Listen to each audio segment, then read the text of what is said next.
สวัสดีค่ะทุกคนก่อนอื่นก็ต้อง Merry Christmas ทุกคนนะคะคลิปนี้เนี่ยก็จะเป็นคลิปที่มิงมาสรุปบทเรียนที่มิงได้เรียนรู้ในปี 2025 แล้วก็เผื่อว่าจะเป็นประโยชน์ให้กับใครหลายๆคนที่ผ่านเข้ามาดูแล้วก็เผื่อเป็นการ reflect ให้กับตัวเองด้วยเผื่อวันไหนจะได้กลับมาทบทวนแล้วก็จะได้ไม่ทำพลาดอีกค่ะ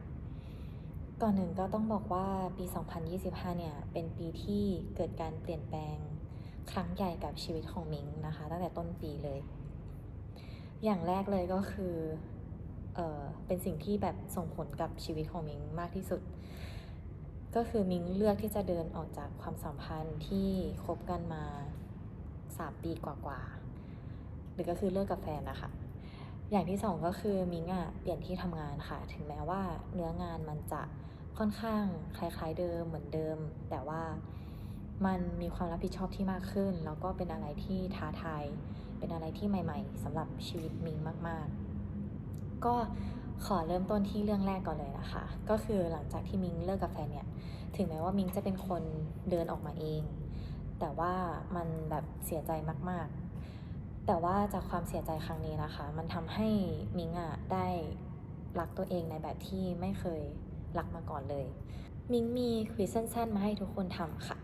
ก็คือคำถามหลังจากนี้นะคะมิงจะให้ทุกคนคิดแค่3 วิค่ะมิงจะถามว่าคนที่สำคัญที่สุด3 คนในชีวิตของทุกคนคือใครคะ1 2 3ตอบค่ะก็มิงเคยอยู่ในจุดที่มิงตอบชื่อคนอื่นหมดเลยนะคะไม่ว่าจะเป็นเพื่อนหรือว่าพ่อแม่หรือว่าแฟนอย่างนี้ใช่ไหมคะซึ่งมันไม่ผิดนะคะแต่ว่าถ้าถามมิงตอนนี้มิงก็จะบอกว่าชื่อแรกสุดก็คือตัวมิงเองหมายความว่าแบบตัวมิงสำคัญกับมิงเองมากที่สุดคือเมื่อก่อนมิงกล้าพูดเลยว่ามิงไม่รู้จักคำว่ารักตัวเองเลยไม่เคยรู้ว่าลึกๆแล้วตัวเองเป็นคนยังไงต้องการอะไรชอบทำอะไรถึงรู้ก็อาจจะเป็นแค่แบบผิวเผินแล้วก็ทำไปตามสัญชาตญาณแล้วก็ได้แต่ทำไปตามที่คนรอบตัวไกด์ให้ไปหรือว่าบอกให้ทำไม่กล้าเลือกอะไรเพื่อตัวเองก่อนเพราะว่ากลัวว่าจะไม่เป็นที่ยอมรับแล้วก็กลัวว่าจะไม่ถูกรักและมิงก็มองว่าการที่มิงไม่รู้จักรักตัวเองเนี่ยแหละที่ทำให้มิงดึงดูดความรักที่เป็นบทเรียนนี้มาเพราะว่าพอมิงรักตัวเองไม่เป็นใช่ไหมคะมิงก็จะมัวแต่ทำทุกอย่างเพื่อที่จะให้ถูกยอมรับเพื่อที่จะให้ถูกรักแล้วก็เอาพลังงานเอาโฟกัสของตัวเองไปให้คนอื่นเพื่อที่จะได้ถูกยอมรับแล้วก็ถูกรักแต่ว่าหลังจากที่มิงได้กลับมาอยู่กับตัวเองนะคะก็ได้เจอว่าแบบแค่เรารักตัวเองมันก็แบบเพียงพอแล้วความรักจากตัวมิงเองให้ตัวมิงเองมันมีมากพอแล้วมิงก็ไม่ต้องการการยอมรับหรือว่าความรักจากใครอีกแต่มิงไม่ได้หมายความว่าแบบมิงจะไม่คบเพื่อนหรือว่าไม่เอาสังคมเลยนะคะมิงแค่หมายความว่ามิงสามารถเติมเต็มตัวเองได้ด้วยตัวเองแล้วก็มีความสุขอยู่ได้ด้วยตัวเองได้มิงกลายเป็นเพื่อนที่ดีที่สุดให้กับตัวเองในทุกๆสถานการณ์เหมือนกับว่ามิงได้เอาพลังงานได้เอาเวลาแล้วก็ได้เอาโฟกัสกลับมาอยู่กับตัวเองเพื่อที่จะรักษาใจฮีลใจตัวเองจากความเสียใจจากความเจ็บปวดแล้วมิงก็มองว่าการที่เราเติมตัวเองเต็มแล้วมันทำให้มิงพร้อมที่จะไปช่วยมอบพลังงานดีๆมอบความรักดีๆให้กับคนอื่นต่อไปอีกมันทำให้ความสัมพันธ์ของมิงกับคนรอบตัวมันมีแต่แบบความรู้สึกดีๆพลังงานดีๆด้วยซ้ำมันกลายเป็นความสัมพันธ์ที่เฮลตี้สำหรับตัวมิงเองแล้วก็คนรอบตัวด้วยก็คือถ้ามีคนมาถามว่าปีนี้มิงใช้เวลากับใครมากที่สุดมิงก็ตอบได้เลยว่าก็คือใช้เวลากับตัวเองมากที่สุดและสิ่งที่ทำให้มิงตกตะกอนความคิดพวกนี้ได้นะคะก็คือการเขียนค่ะการเขียนเป็นวิธีที่มิงใช้ในการคุยกับตัวเองทำความเข้าใจตัวเองมันช่วยให้มิงได้โฟกัสความคิดกับความรู้สึกอยู่กับตัวเองเริ่มจากที่มิงเขียนว่ามิงมีความคิดอะไรอยู่ในหัวบ้างหรือแบบที่หลายๆคนเขาเรียกกันว่า brain dump แล้วพอได้เขียนออกมามันทำให้มิ้งได้เห็นว่าความคิดของมิ้งเองมีอะไรบ้างแล้วก็ได้เริ่มเข้าใจตัวเองหลายๆเรื่องมันเหมือนกับว่าก่อนหน้านี้มิ้งไม่เคยคุยกับตัวเองมาก่อนเลยมันทำให้มิ้งไม่รู้จักตัวเองมากพอนะคะแล้วก็เอาแต่ใส่พลังงานไปกับสิ่งรอบตัวไม่ว่าจะเป็นแบบสถานการณ์รอบข้างคนรอบข้างหรือว่าโซเชียลมีเดียแล้วก็ไม่เคยมีเวลากลับมาคุยกับตัวเองหรือว่าทบทวนความคิดตัวเองเลยมันทำให้มิ้งไม่ได้เรียนรู้จากสิ่งที่มิ้งเจอในชีวิตไม่ได้เรียนรู้บทเรียนแล้วก็เอาแต่เลือกสิ่งที่มิ้งไม่ต้องการเข้ามาในชีวิตซึ่งพอได้เขียนแล้วนะคะมันก็ทำให้มิ้งรู้สึกว่าแบบจิตใจมันสงบแล้วความสงบนั้นมันก็เป็นความสุขอย่างหนึ่งของมิ้งเลยและมากไปกว่านั้นนะคะพอมิ้งได้ข้อสรุปจากการเขียนมาแล้วเนี่ยว่ามิ้งชอบอะไรต้องการอะไรอยากทำอะไรมิ้งก็เลิกเปรียบเทียบตัวเองกับคนอื่นนะคะเพราะว่าพอเราเข้าใจตัวเองแล้วว่าเราต้องการอะไรจริงๆเราก็จะเลือกทำแต่ในสิ่งที่ชอบแล้วก็ตั้งเป้าหมายแล้วก็ได้ตั้งเป้าหมายได้เจอเป้าหมายให้กับชีวิตของตัวเองเลิกไปเปรียบเทียบกับเป้าหมายของคนอื่นหรือชีวิตของคนอื่นเพราะว่ามิ้งมองว่าสิ่งเหล่านั้นมันไม่ใช่สิ่งที่มิ้งต้องการในชีวิตจริงๆมันเป็นแค่แบบเสียงรบกวนจากโซเชียลมีเดียจากโลกภายนอกที่ทำให้ตัวมิ้งเองคิดว่ามิ้งอยากได้สิ่งนั้นพอเข้าใจตัวเองแล้วว่าต้องการอะไรอยากทำอะไรมิ้งก็เลือกแต่ในสิ่งที่ใช่ไหมคะแล้วก็ออกไปทำในสิ่งที่ชอบแล้วมันก็ทำให้มิ้งได้เจอว่าแบบมิ้งสามารถมีความสุขได้ด้วยตัวเองแล้วก็ได้ด้วยตัวคนเดียวด้วยซ้ำไปได้เจอกับเป้าหมายที่ทำให้ตัวมิ้งรู้สึกมีคุณค่าแล้วก็แบบอยากที่จะใช้ชีวิตในทุกๆวันเพื่อทำตามเป้าหมายนั้นตัวมิ้งเองสามารถพาตัวเองไปทำทุกอย่างที่มิ้งต้องการแล้วมิ้งก็ทำแล้วมันก็มีความสุขมันเหมือนกับว่าถ้ามิ้งจะมีแฟนอีกก็ขอเลือกคนที่ไม่มาทำลายความสงบสุขในชีวิตของมิ้งที่แบบมิ้งมีได้ด้วยอยู่ตัวเองแบบมีอยู่ได้ด้วยตัวเองแล้วก็อีกเรื่องหนึ่งที่ได้เรียนรู้ก็คือพอมิ้งเลิกเอาโฟกัสไปอยู่กับแฟนเก่าใช่ไหมคะแล้วก็เอามาโฟกัสที่ตัวเองมิ้งก็ได้หันมาเจอว่าแบบมีคนรอบตัวมิ้งหลายคนมากๆไม่ว่าจะเป็นครอบครัวหรือไม่ว่าจะเป็นเพื่อนสนิทนะคะคือทุกคนพร้อมที่จะอยู่ข้างมิ้งตลอดมามันเหมือนกับว่าเมื่อก่อนเนี้ยมิ้งโฟกัสไปแค่ที่แฟนเก่าจนมิ้งไม่เคยหันกลับมามองเลยว่าแบบมันมีคนอยู่ข้างๆมิ้งมาตลอดคือมิ้งได้เจอว่าแบบคนรอบตัวรักมิ้งแล้วก็พร้อมซัพพอร์ตมิ้งมากแค่ไหนถัดมาเป็นเรื่องที่2นะคะก็คือมิ้งเปลี่ยนงานค่ะจะพูดได้ว่าแบบว่ามันเป็นการก้าวออกมาจากคอมฟอร์ตโซนครั้งแรกของมิ้งเลยก็ในตอนแรกนะคะที่มิ้งเริ่มงานใหม่เนี่ยมิ้งรู้สึกว่ามิ้งไม่มั่นใจในตัวเองเลยว่าจะทำได้ดูแค่ว่าแบบต้องมาทำแต่ว่ารู้สึกไม่มั่นใจถ้าจะให้เปรียบเทียบก็คือมิ้งในปี 2024 นะคะมิ้งเป็นคนที่ไม่มีความมั่นใจในตัวเองเลยไม่กล้าพูดไม่กล้าแสดงออกในสิ่งที่ตัวเองคิดเพราะว่ากลัวว่าจะโดนคนอื่นตัดสินนะคะหรือว่าแบบไม่พอใจแต่มาถึงทุกวันนี้เนี่ยมิ้งมีความเชื่อมั่นในตัวเองมากๆรู้สึกว่าไม่มีอะไรที่มิ้งทำไม่ได้ถ้ามิ้งจะตั้งใจจะทำมันจริงๆถ้าเป็นเมื่อก่อนนะคะตอนที่มิ้งพูดความฝันของตัวเองให้คนอื่นฟังแล้วคนอื่นเกิดความแบบเคลือบแคลงใจแล้วก็พูดประมาณว่าแบบจะทำได้หรอเป็นไปได้จริงๆหรออะไรเงี้ยมิ้งก็จะคิดว่าจะคล้อยตามไปว่าแบบมันคงเป็นสิ่งที่ยากมากเลยใช่ไหมเราคงทำไม่ได้หรอกอะไรประมาณนี้แต่ว่าพอมาถึงทุกวันนี้พอมาถึงตอนนี้นะคะมิ้งกลับรู้สึกว่ามิ้งไม่มีความคิดคอยตามแบบนั้นอีกแล้วมิ้งมีความเชื่อมั่นในตัวเองมากๆว่ายังไงมิ้งก็ทำได้ยังไงทุกอย่างมันก็เป็นไปได้ ซึ่งความคิดพวกนี้นะคะมิ้งตกตะกอนได้ว่ามันเกิดจากการที่มิ้งผ่านหนึ่งเลยก็คือความเสียใจมากๆจากการเดินออกจากความสัมพันธ์ใช่ไหมคะแล้วก็ตกตะกอนจากที่จากการที่เรียนรู้งานช่วงแรกๆมาซึ่งมันแบบมันเป็นอะไรใหม่ๆแล้วมันก็เหมือนมันยากอะค่ะพอผ่านสิ่งยากๆเหล่านั้นมาได้แล้วอะมันทำให้มิ้งเห็นว่าไม่ว่าจะเป็นความเสียใจหรือว่าสิ่งที่เรามองว่ามันเป็นอุปสรรคในชีวิตสุดท้ายแล้วตัวเราเองอะก็จะเป็นคนพาตัวเองผ่านความยากลำบากนั้นมาได้เสมอแบบไม่ว่าจะเกิดอะไรขึ้นอะตัวเองก็พาออกมาได้เสมอมันเป็นจุดที่ทำให้มิ้งรู้สึกว่าทุกอุปสรรคก็คือบทเรียนที่จะทำให้เราอะแข็งแกร่งขึ้นแล้วก็พัฒนาตัวเองไปได้อีกขั้นหนึ่งแล้วมิ้งก็ชอบคำพูดที่ว่าทุกอย่างที่เกิดขึ้นแล้วอะดีเสมอไม่ว่าจะเป็นเรื่องดีหรือเรื่องร้ายนะคะ คือมันเกิดขึ้นเพื่อให้เราได้เรียนรู้อะไรบางอย่างอย่างเรื่องดีอ่ะมินคิดว่ามันทำให้เราได้รับรู้ถึงสิ่งที่ดี สิ่งที่เราควรได้รับ หรือว่าสิ่งที่เราควรท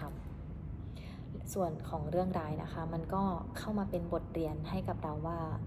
อะไรที่ไม่เหมาะสมกับเรา แล้วก็อะไรที่เราไม่ควรทำเราจะได้ไม่ต้องทำมันอีก แล้วเราจะได้ไม่ต้องเสียใจอีกยกตัวอย่างเรื่องเดิมเลยค่ะก็คือเรื่องที่มิงเลิกกับแฟนใช่ไหมคะช่วงแรกๆคือมิงแบบร้องไห้เสียใจหนักมากแล้วมันก็มีคำถามขึ้นมาในหัวมิงว่าทำไมมิงต้องมาเจอกับ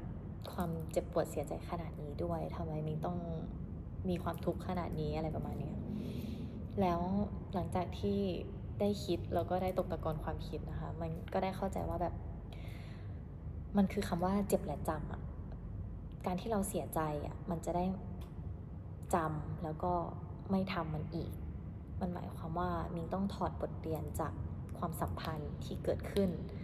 มันคือสิ่งที่มิงไม่ต้องการมิงจะได้ไม่ต้องทำมันซ้ำไม่ต้องเจอมันซ้ำไม่ต้องเสียใจซ้ำๆอีกค่ะซึ่งมันก็ปรับใช้ได้กับในทั้งเรื่องความสัมพันธ์ความรักเรื่องงานแล้วก็หลายๆเรื่องในชีวิตของมิงเลยอีกอย่างหนึ่งที่ช่วยทำให้มิ้งวางใจกับแบบความรู้สึกแย่ๆความรู้สึกไม่ดีโดยเฉพาะในเวลาที่มิ้งกลัวการตัดสินจากคนอื่นนะคะก็คือหนังสือที่ชื่อว่า Let Them ค่ะหนังสือเล่มนี้สอนมิ้งว่ามิ้งไม่สามารถควบคุมทุกอย่างที่อยู่รอบตัวมิ้งได้ใช่ไหมคะมิ้งไม่สามารถควบคุมความคิดของคนอื่นได้แต่ว่าสิ่งที่มิ้งควบคุมได้แน่นอนก็คือความคิดของมิ้งเองมิ้งเคยกลัวการเป็นตัวเองนะคะแล้วก็กลัวการสร้างคอนเทนต์ในแบบของมิ้งเพราะว่ามิ้งกลัวว่ามันจะไม่เพอร์เฟกต์กลัวว่าจะโดนคนอื่นตัดสินว่าอย่างนั้นอย่างนี้ใช่ไหมคะแต่หลังจากที่ได้อ่านหนังสือเล่มนี้นะคะแล้วก็จากการที่ได้เรียนรู้จากคนที่มีประสบการณ์มีความสำเร็จจากการสร้างคอนเทนต์อะไรอย่างนี้ใช่ไหมมันทำให้มิ้งได้รู้ว่าครั้งแรกๆมันก็จะแย่เสมอมันจะออกมาแย่นะคะแต่ว่าถ้าเราไม่มีครั้งแรกเราก็จะไม่มีครั้งต่อๆมา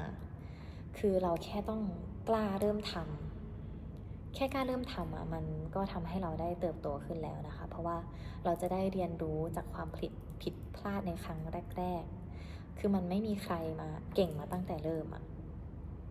ความคิดของคนอื่นนะคะเราก็ไม่สามารถไปควบคุมเขาได้มันก็จะมีคนที่ซัพพอร์ตเราแล้วมันก็จะมีคนที่ไม่ชอบเราเสมอมีสองกลุ่มนี้เสมอและสิ่งที่เราควรใส่ใจแล้วก็ให้พลังงานไปก็คือการรับฟังพวกที่เป็นแบบ constructive feedback ที่จะทำให้เราแก้ไขในข้อผิดพลาดหรือว่าพัฒนาตัวเองให้ดีขึ้นแล้วเราก็ไม่ต้องไปใส่ใจไม่ต้องไปเสียพลังงานกับ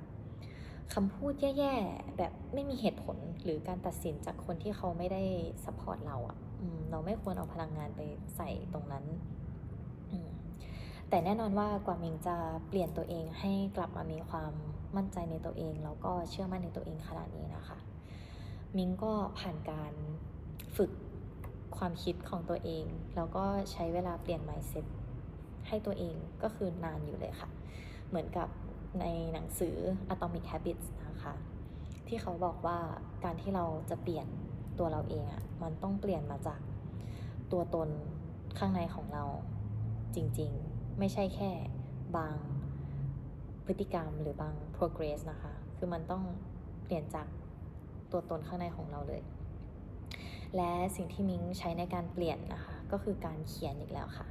มิ้งก็จะใช้ affirmations brain dump แล้วก็ gratitude journal มี3อย่างนี้ค่ะสำหรับมิ้งแล้วเนี่ยการเขียน affirmations มันเป็นเหมือนการหลอกสมองอย่างหนึ่ง